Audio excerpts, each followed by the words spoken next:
WTAM 1100, this is Bill Wills. Doing profiles of companies and all. We've done some stuff about made in Ohio and manufacturing. You know what else you make in Ohio? You make good customer service in so many different ways.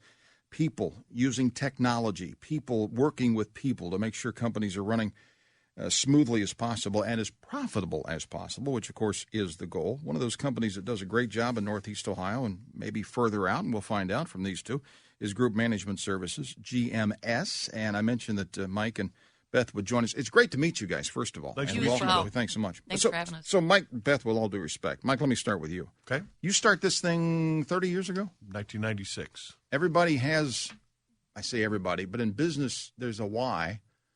Why? Did you see a need? Did you come from this type of work? To tell us about the story. I was working at a temp agency called Tradesman International, and while I was there, I recognized that a lot of the small businesses, particularly contractors, they were great at their jobs and they were great at finding work and getting the work done and doing real high-quality stuff. But when it came to the back office, things like payroll and workers' comp and taxes and HR and OSHA compliance, and I noticed that they were struggling a little bit with it, and I thought, this is a business that I can start, and it really didn't take much money to get into it, which was convenient because I didn't happen to have any money. So I thought it was a service that I could provide, and so I just kind of quit my job and started it up. The whole idea of working with someone, let them do what they do best. Yes. Whether it's painting a house, painting an office, being an electrician, the hands-on stuff, and this back stuff that I got to worry about, there's somebody else needs to do that for me, right? Absolutely. That's where correct. You come in. And as I continued to build the business, we started to be able to deliver some economies of scale to these small businesses. So when you have 60,000 employees or worksite employees like we do today, you're able to provide workers' comp insurance and health insurance a little more economically. So some of these things are kind of bonuses and just additional services that we can provide. Run that number by me again. 60,000 worksite employees. Means what?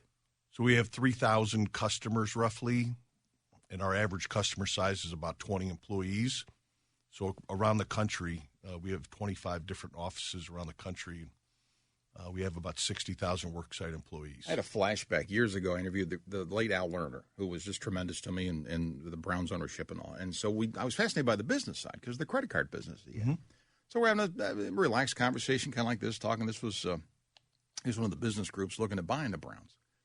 And I remember that we're having a conversation, and he's saying, yeah, Bill, I started, I sold furniture for a while, and then I was seeing how people were wanting to charge, and I thought there might be an opportunity. So I talked to a couple of guys, and we got to a bank. We came with this credit card thing, and, worked out. I'm like, wait, time out. Wait a minute. You got 30,000 people working for you.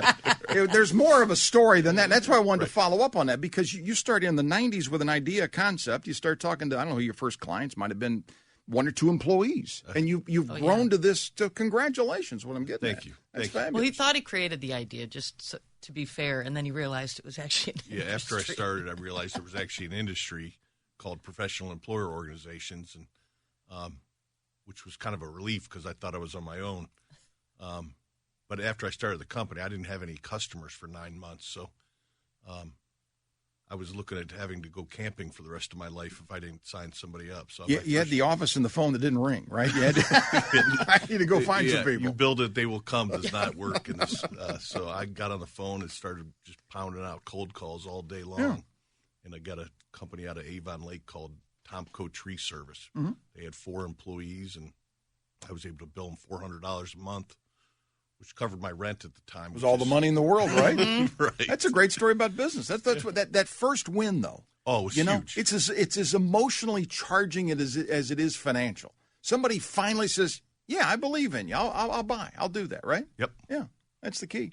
Now, Beth, you come along when in the company here? I've been there 23 years. So I started in the sales area, and then moved over to our client services or HR division, and then benefits. Go ahead and tell them the story. I wasn't going to do that. But so I was having some real success in sales, and then I was starting to lose clients because we actually didn't service them the way It's one thing to sell, then you have to keep them, and collection is always a part of the equation, too. I said, Mike, we got a problem here. Yeah. I was like, and so he was like, you're fired. And I'm like, what? He goes, and you're going to be rehired as the manager of client services. Fix it. So that is exactly what happened, and it's kind of evolved since there. But we do service our clients now, so just, FYI. Yeah. Interesting. And then she complained about our benefits. That's true. And after months and months of hearing her complain about it, I fired her again and hired her to run the benefits, and now she runs just about everything. I see a pattern. Yeah. Firing's a good thing. Very positive, but a squeaky Well, there's wheel. only one step up now, and I have to fire myself, so... Well, you never know. You never know. Beth, let me ask you this. We throw around the term HR so much. Mm-hmm.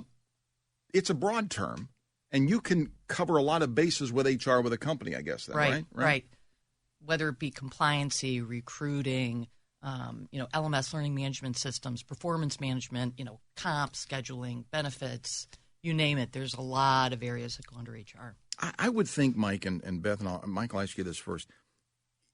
It would have to be fascinating because you have to learn a lot. It's an education almost with every client, right? What do they do, and how can you help them? Is that a part of the real interest in the business, you think? Absolutely. Yeah. I mean, looking back on it, I feel kind of blessed that I've spent the last 30 years talking to small business people who they're all people that pick themselves up by their own bootstraps, and just story after story after story, people struggling to kind of get started, or even third-generation companies that they're still chugging along. I had a friend of mine years ago. We throw around the term small business all the time. He goes, "It ain't small to me because it's all I got. It's everything, right? I mean, right. It's what I'm living with." And with that part, Beth, again, learning about companies. I looked at some of the portfolio of people you work with. You pretty much touch almost every industry. It looks like We do. There's a lot that I think we can help every single one. Yeah.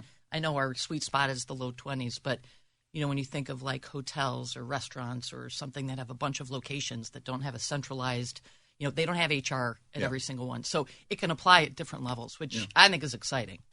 Listening, I had Senator John Husted with me on the show recently, and I said, you politicians, we yell at you because all you do is talk.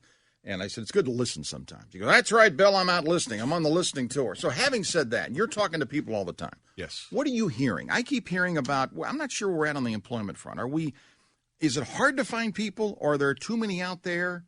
Is it more competitive finding people, or does it depend on the industry right now as far as the jobs? It depends on the industry. For example, tradespeople are nearly impossible to find. So, for years, the number one complaint I would hear from these companies is that health insurance was too expensive. But now the finding good people has actually kind of surpassed that, and that's probably the more common thing, that everybody's looking for good quality people. Yeah. Beth, you'd say the same thing? Yeah, unemployment's, 4%? Yeah. It would seem like everybody's got a job that probably wants a job, right? That's out there, but They still.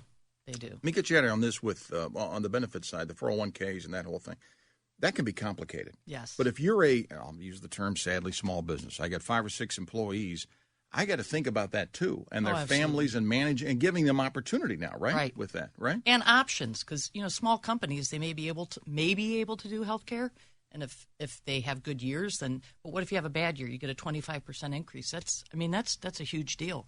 And you're trying to attract employees, but you can't offer anything else, and it's priced too high. So we always talk about the voluntary benefits, the portfolio benefits. Allow them dental. Maybe they don't need the healthcare. Maybe their wife has it, but they don't have dental. They don't have vision. They don't have what have you. So just giving those small employers and their employees some options. Get you out of this part of this conversation for people that are listening. I always think about a mid-level manager, if you will, somebody that's building a company, that sort of thing. And I'm getting to pick your guys' brains, if you will, on your success and all. So having said that, Mike, I'll start with you. What concerns you as far as growth? What's on your mind at night as far as growing the company?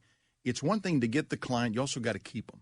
And I think that's harder nowadays with technology, with texting. There's very little face-to-face, it seems to me like, anymore. Well, we try to be more face-to-face than our competitors. So when we do get a customer, they're assigned an account manager who has a lot of face time with that customer.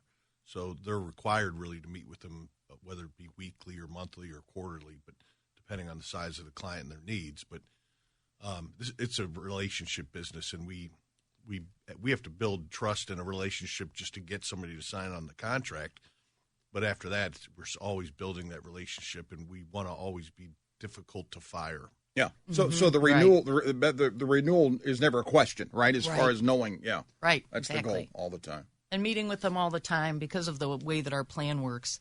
it's got some real intricacies that a small client couldn't do. It's the one that the good years have that we have. So for them to be able to know the health of their group, where the renewal is going to be, 6 months before they even get it, is something that they've never, ever had. Interesting. GMS, Group Management Services.